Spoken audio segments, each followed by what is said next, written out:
जो भी निगम की आमदनी होगी वो साटों में बटेने की बराबर से बटेगी। और हम जितने लोग हैं, हमारे जो ग्रुप के लोग हैं, और इन पे अगर जो किसी पे आंच आती है तो सब इकट्ठे होंगे हमेशा हमेशा। ఎంత నియత్మంతులో, ఎంత ధర్మబద్ధులో, నైతిక విలువలు పాటించే నిజమైన నాయకులు అంటే వీళ్ళే పోర్రి. నిబద్ధతకు, చిత్తశుద్ధికి నిలువెత్తు నిదర్శనాలు వీళ్ళంతా. గంగా జలాన్ని చేతులకు తీసుకొని ఒకళ్ళు చెప్తుంటే కడమోళ్ళంతా సరే, ఓకే, అట్లనే, తప్పకుండా అని శపథం చేస్తున్న మున్సిపల్ కార్పొరేషన్ కౌన్సిలర్ వీళ్ళంతా.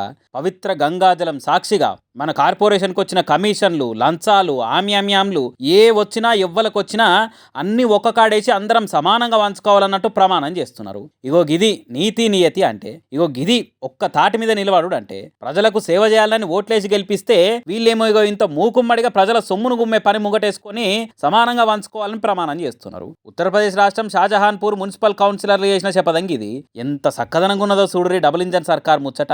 60 మంది కౌన్సిలర్లు ఎవ్వలకు కష్టం వచ్చినా, ఏ ఒక్కలను తప్పు చేసిండని ఏలెత్తి చూపెట్టినా కలిసి కట్టుకుండాలి మనము అని అన్నట్టు గంగాజలం సాక్షిగా ప్రమాణం చేసిర్రు. ఇటువంటి లీడర్లు, కౌన్సిలర్లు, కమిషన్లు వంచుకునే నాయకులు దేశమంతటుంటే భారతదేశం ఎన్నడో బంగారు దేశం అయ్యేది. పేదోళ్ళు అనటోళ్లే ఉండకపోదురు, ఆకలి సావులు అనేటియే ఉండకపోతుండే. మరి లేకుట్టేంది? ప్రజలకు కష్టాలు వస్తే మనమంతా వాళ్ళకి అండగా ఉండాలని ప్రమాణం చేయాలి గాని ఇదేం సిగ్గులేని శపథము. మంది సొమ్ము సమానంగా వంచుకునే తానికి కూడా ప్రమాణం చేసేటోళ్ళని మిమ్మల్నే చూసినాము. మీ అపవిత్రమైన పనికి పవిత్రమైన గంగాజలాన్ని చేతులకు తీసుకునే తానికి సిగ్గు శరం అనేది ఉండాలి కదా.